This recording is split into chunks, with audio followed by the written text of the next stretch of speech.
c'est clairement Emmanuel Macron qui était l'adversaire numéro 1 de Jean-Luc Mélenchon dans ce discours. De longues minutes consacrées à tacler l'ancien président, près de 30 minutes sur l'1h15 qu'a duré le discours.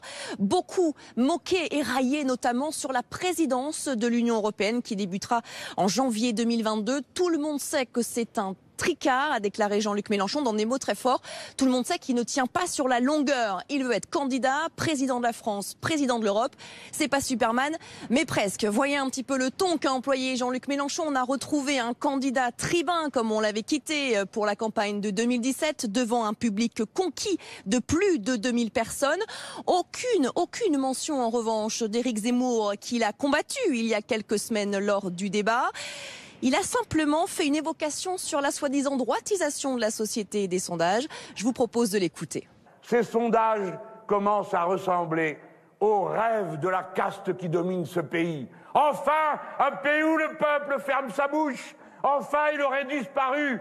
Et évidemment, il n'y a qu'un inconvénient à tout cela. Le voici, qui résiste.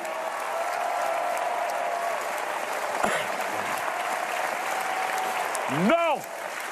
Le pays n'est pas à droite, comme on voudrait nous le faire croire, parce qu'on essaie de lui bourrer le crâne. Ne vous faites pas voler l'élection présidentielle.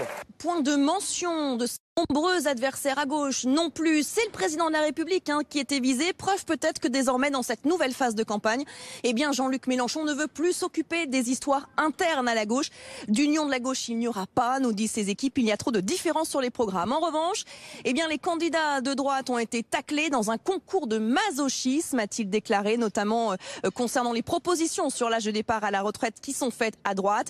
Et puis enfin, le leader de la France insoumise, a fait son show. Il a multiplié les punchlines, les bons mots pour faire soulever ce public nombreux acquis à sa cause. Il a terminé avec une déclaration de Jean Jaurès et la Marseillaise.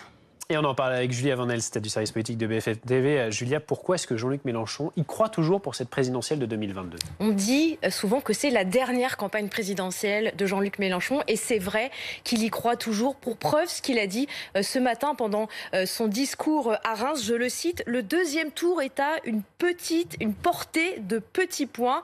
Bon, pour rappel, pour le moment dans les sondages, Jean-Luc Mélenchon, il est à 8-9%. On est bien loin des 19% du premier tour de 2017. Alors, pourquoi il y croit et quelle est sa stratégie au leader de la France insoumise ? Comme le disait Perrine, c'est déjà d'avoir peu ou prou le même programme qu'il y a 4 ans, incarner la constance, apparaître comme un socle et puis s'appuyer sur ses militants. Il ne faut pas les négliger quand même, tout ce peuple insoumis qui est assez présent. Aujourd'hui, ils étaient près de 2000 réunis à Reims. Jean-Luc Mélenchon aussi compte sur les élus, son groupe parlementaire, c'est pas négligeable non plus parce que dans d'autres partis de gauche, eux n'ont pas de groupe parlementaire.